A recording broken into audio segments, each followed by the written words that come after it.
இன்றைக்கி ஒரு simple recipe பார்க்க போகிறோம். என்னென்னா மணத்தக்காளி வத்தலில் சாதம். அதுக்கு தொட்டுக்கிறதுக்கு வந்து பருப்பு கூட்டு தால், தக்காளி துவரம் பருப்பு போட்டு ஒரு தால்.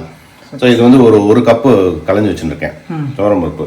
பக்கத்தில் மஞ்சள் பொடி, உப்பு, இதெல்லாம் போட்டு தக்காளி என்னென்ன தக்காளி தக்காளி 3 தக்காளி, மாங்காய் இஞ்சி ஒரு 2 பீஸு, கொத்தமல்லி 2 பச்சை மிளகாய், எல்லாத்தையும் ஒன்றா போட்டு குக்கரில் வச்சிடலாம். சூப்பர். உப்பு, மஞ்சள் பொடி, தக்காளி, மாங்காய் இஞ்சி, கொத்தமல்லி,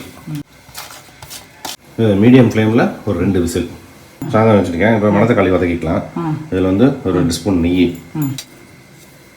கருவேப்பிலை, புள்ளவத்தல் டைப்பில் இதெல்லாம் சாந்துருவோம். அப்படியா?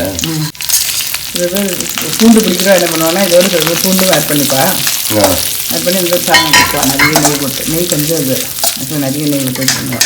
இன்னும் நெய் விடலாம் ஜாஸ்தியாக. இது வேறு வறுத்துட்டு அப்படியே அதை சாதம் அதில் வறுத்து அப்படியே சாதத்தில் போட்டு கலக்கிறாங்க. அதான் மணத்தக்காளி வறுத்தால் சாதம் இருக்கு இல்லையா? ஸோ இந்த மாதிரி நல்லா பொரியணும். பொரிஞ்சிட்டு அதுக்கப்புறம் நம்ம அடுப்பு ஆஃப் பண்ணிட்டு சாதத்தை கலந்துடலாம்.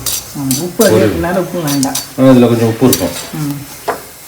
இது வந்து மணத்தக்காளி வந்து வயிற்று புண்ணு, வாய்ப்புண்ணு, அப்புறம் மருந்து. சாதம் எடுத்து வச்சுக்கிட்டேன். ஸோ இதான் மணத்தக்காளி சாதம் ரெடி. இப்போ வந்து பருப்பு கூட்டுக்கு பார்க்கலாமா?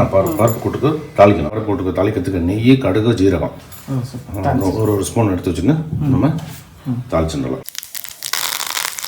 பருப்பு கூட்டு எடுத்தா இப்போ தாளிச்சுனதை போட்டலாமா?